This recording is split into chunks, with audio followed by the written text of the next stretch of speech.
Lunch ಬಾಕ್ಸಿಗೂ ನಡೀತದ್ರಿ, ಇಲ್ಲ ಅಂತಂದ್ರೆ ಸಂಜೆಗೆ ಸ್ನ್ಯಾಕ್ಸಿಗೂ ನಡೀತದ್ರಿ. ಹೆಲ್ದಿನೂ ಅದ ರೀ ಮತ್ತು ಅಷ್ಟೇ ಟೇಸ್ಟಿನೂ ಅದ ರೀ. ನಡೀರಿ ಮತ್ತು ಈ ಹೆಲ್ದಿ ರೆಸಿಪಿ ನಾ ಹಿಂಗೆ ಮಾಡಿನಂತ ಈಗ ನಿಮಗೆ ಸ್ಟೆಪ್ ಬೈ ಸ್ಟೆಪ್ ತೋರಿಸ್ತೀನಂತ್ರಿ. ಈ ಒಂದು ರೆಸಿಪಿ ಮಾಡ್ಲಿಕ್ಕೆ ನಾ ಇಲ್ಲಿ ಒಂದಿಟ್ಟು ಮೆಂತ್ಯ ಸೊಪ್ಪು ಚಲೋ ತೊಳೆದು ಸಣ್ಣ ಹೋಳಿ ತೊಗೊಂಡೇನ್ರಿ. ಕ್ವಾಂಟಿಟಿ ಹೆಚ್ಚು ಕಮ್ಮಿ ನೀವು ಮಾಡ್ಕೋಬೋದು. ಇದ್ರಾಗ ಸಣ್ಣ ಹೋಳಿದು ಉಳ್ಳಾಗಡ್ಡಿ, ಹಸಿ ಮೆಣಸಿನಕಾಯಿ ಮತ್ತು ತುರಿದಿದ್ದು ಇಲ್ಲಿ ಗಜರಿ ಅದೇ ರೀ, ಕ್ಯಾರೆಟ್ ಸೇರಿಸ್ಲತ್ತೀನಿ ರೀ. ಹಾಗೆ ತುರಿದಿದ್ದು ಹಸಿ ಆಲೂಗಡ್ಡೆನೇ ಸೇರಿಸ್ಬಿಟ್ಟಿನಿ ರೀ. ಮತ್ತಿಲ್ಲಿ ಒಂದು ಬಟ್ಟಲು ಚಿರೋಟಿ ರವೆ ಸೇರಿಸ್ಲತ್ತೀನಿ ರೀ. ಚಿರೋಟಿ ರವೆ ಇಲ್ಲಾಂದ್ರೆ ಮೀಡಿಯಮ್ ರವೆಗೆ ಸ್ವಲ್ಪ ಗ್ರೈಂಡ್ ಮಾಡ್ಕೊಂಡು ತಂದು ಹಾಕ್ರಿ ನಡೀತದೆ.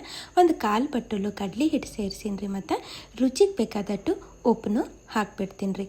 ಇಲ್ಲಿ ಒಂದು ಈಟೆನ ಇಲ್ಲಿ ಆಮ್ಚೂರು ಪುಡಿ ಸೇರಿಸ್ಲತ್ತೀನಿ ರೀ. ಇಲ್ಲಾಂದ್ರೆ ನಿಂಬೆ ಹಣ್ಣಿದ್ರೆ ನಿಂಬೆ ರಸನೂ ನೀವು ಸೇರಿಸ್ಬೋದು.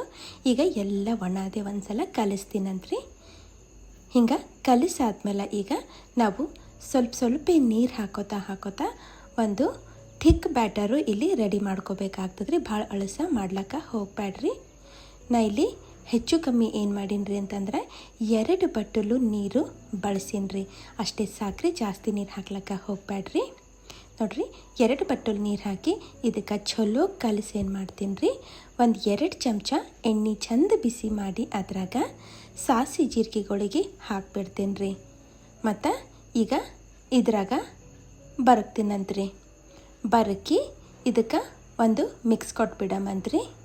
ಇದು ಅಂದ್ರೇನು ರೀ, ಈ ಒಗ್ಗರಣೆ ನೀವು ಹಾಕಲಿಲ್ಲ ಅಂದ್ರೂ ನಡೀತದೆ. ಅದರ ಹಾಕ್ತಾರೆ ಒಂಥರ ಡಿಫ್ರೆಂಟಾಗಿ ಟೇಸ್ಟ್ ಬರ್ತದೆ. ನೋಡಿರಿ, ಚಲೋ ಕಲಿಸಿ ಮ್ಯಾಲೆ ಮುಚ್ಚಿ ಏನು ಮಾಡ್ತೀನಿ ರೀ, ಕಮ್ಮಿ ಅಂದ್ರೂ ಒಂದು 5 ನಿಮಿಷ ಬಿಡಬೇಕಾಗ್ತದೆ. ಜಾಸ್ತಿ ಬಿಟ್ಟರೂ ಏನಾಗಲ್ಲ ರೀ. ನೋಡಿರಿ, ಈಗ ಒಂದು 5 ನಿಮಿಷ ಆದಮೇಲೆ ಚಲೋ ನೆಂದದ. ರವೆ ಹಾಕಿರ್ತೇವಲ್ಲ ರೀ, ಹೀಗಾಗಿ ನೆನಿಲೇಬೇಕು ರೀ. ಈಗ ಇಲ್ಲಿ ಏನು ಮಾಡೀನಿ ರೀ, ಒಂದು 1/4 ಟೀ ಸ್ಪೂನು ನಾ ಇಲ್ಲಿ ಅಡುಗೆ ಸೋಡಾ ಸೇರಿಸೀನಿ ರೀ. ಇಲ್ಲಾಂದ್ರೆ ಒಂದು ಅರ್ಧ ಚಮಚ ಈನೋ ಪುಡಿನೂ ನೀವು ಹಾಕ್ಬೋದು, ನಡೀತದೆ. ಅದೇ ರೀ ಈನೋ ಫ್ರೂಟ್ ಸಾಲ್ಟ್ ಹಾಕಿ ಚೆಂದ ಕಲಿಸ್ಬೇಕಾಗ್ತದೆ. ಈಗ ಒಂದು ಸಣ್ಣ ಪ್ಯಾನ್ ತೊಗೊಂಡೇನಿ ರೀ. ಇಲ್ಲಿ ಅದಕ್ಕೆ ಚಂದ ಎಲ್ಲ ಕಡೆ ಎಣ್ಣೆ ಒರೆಸೀನಿ. ಸ್ವಲ್ಪ ಎಣ್ಣೆ ಜಾಸ್ತಿ ಇದ್ದರೆ ಚಲೋ ಆಗ್ತಾವ್ರಿ ಇವು. ಮತ್ತು ಇಲ್ಲಿ ಬಿಳಿ ಎಳ್ಳು ಇರ್ತಾವಲ್ಲ ರೀ, ಅವು ಹಾಕ್ಲತ್ತೀನಿ ರೀ. ಹೆಚ್ಚು ಕಮ್ಮಿ ನೀವು ಹಾಕೋಬೋದು ಎಳ್ಳು. ಈ ಎಳ್ಳು ಹಾಕೋದ್ರಲಿಂದ ಮಸ್ತ್ ಟೇಸ್ಟ್ ಬರ್ತದೆ ರೀ ತಿನ್ಬೇಕಾದ್ರೆ. ಈಗ ಇದ್ರಾಗ ಒಂದು 3 ಸ್ಪೂನು ಈ ಬ್ಯಾಟರು ಹಾಕ್ಬಿಡ್ತೀನಂತ. ಮತ್ತು ಎಲ್ಲ ಕಡೆ ಈವನಾಗಿ ನಾನು ಸ್ಪ್ರೆಡ್ ಮಾಡ್ತೀನಂತ್ರಿ. ಭಾಳ ತೆಳ್ಳಗೆ ಮಾಡ್ಲಿಕ್ಕೆ ಹೋಗ್ಬೇಡ್ರಿ, ಸ್ವಲ್ಪ ದಪ್ಪೆ ಇರಬೇಕ್ರಿ. ಸಣ್ಣ ಪ್ಯಾನ್ ಇರಲಿಲ್ಲ ಅಂತಂದ್ರೆ ಮನ್ಯಾಗ ತಡ್ಕ ಪ್ಯಾನ್ ಇರ್ತದಲ್ಲ ರೀ, ಅದ್ರಾಗೂ ನಾವು ಮಾಡ್ಕೋಬೋದು ರೀ. ಈಗ ಇದರ ಮ್ಯಾಲೆ ಮುಚ್ಚಿ ಲೋ ಮೀಡಿಯಮ್ ಫ್ಲೇಮ್ನಾಗ ಬಿಟ್ಬಿಡ್ತೀನಂತ್ರಿ. ಮ್ಯಾಲಿನ ಲೇಯರು ಈ ಥರ ಡ್ರೈ ಆಗ್ಬೇಕ್ರಿ. ಅಲ್ಲಿಂದ ತನಕ ಬಿಡಬೇಕಾಗ್ತದೆ, ಸ್ವಲ್ಪ ಟೈಮ್ ಹಿಡಿಸ್ತದೆ ರೀ.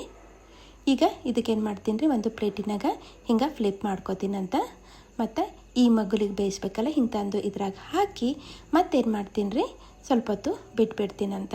ಮ್ಯಾಲಿಂದು ಇಲ್ಲಿ ಮತ್ತೆ ಎಣ್ಣೆ ಹಚ್ಲತ್ತೀನಿ ರೀ. ಈಗ ಹಿಂಗೆ ಇದಕ್ಕೆ ತಿರ್ಗಿಸ್ಕೊತಾ ಎಲ್ಲ ಕಡೆ ಈವನಾಗಿ ಬೇಯಿಸ್ಬೇಕಾಗ್ತದೆ ರೀ. ಮತ್ತು ಈ ಮಗ್ಗಲ್ನು ಇನ್ನು ಸ್ವಲ್ಪ ಬೇಯಿಸ್ತೀನಂತ. ಒಳಗಿನ ತನಕ ಚಲೋ ಬೇಯಬೇಕಲ್ರಿ. ಮತ್ತು ಈಗ ಇದು ರೆಡಿ ಆಗ್ಯದ್ರಿ. ನೀವು ಮನ್ಯಾಗ ಮಕ್ಕಳಿಗೆ ಈ ಥರ ಮಾಡಿಕೊಡ್ರಿ, ಭಾಳ ಅಂದ್ರೆ ಭಾಳ ಇಷ್ಟಪಟ್ಟು ತಿಂತಾರ್ರಿ. ಹೆಲ್ದಿನೂ ಇರ್ತದ್ರಿ, ಹಾಗೆ ಅಷ್ಟೇ ಟೇಸ್ಟಿನೂ ಇರ್ತದ್ರಿ. ಹಾಗಾದ್ರೆ ನೋಡಿರಲ್ರಿ, ನೀವು ಒಂದ್ಸಲ ಈ ಹೆಲ್ದಿ ರೆಸಿಪಿ ಟ್ರೈ ಮಾಡಿ ನೋಡ್ರಿ. ಮತ್ತು ಹೆಂಗೆ ಅನ್ನಿಸ್ತಂತ ನಂಗೆ ಕಾಮೆಂಟ್ ಮಾಡಿ ಹೇಳೋದು ಮರಿಬೇಡ್ರಿ. ಮತ್ತೆ ಸಿಗ್ತೀನಂದ್ರಿ ಮುಂದಿನ ವೀಡಿಯೋದಾಗ. Thank you.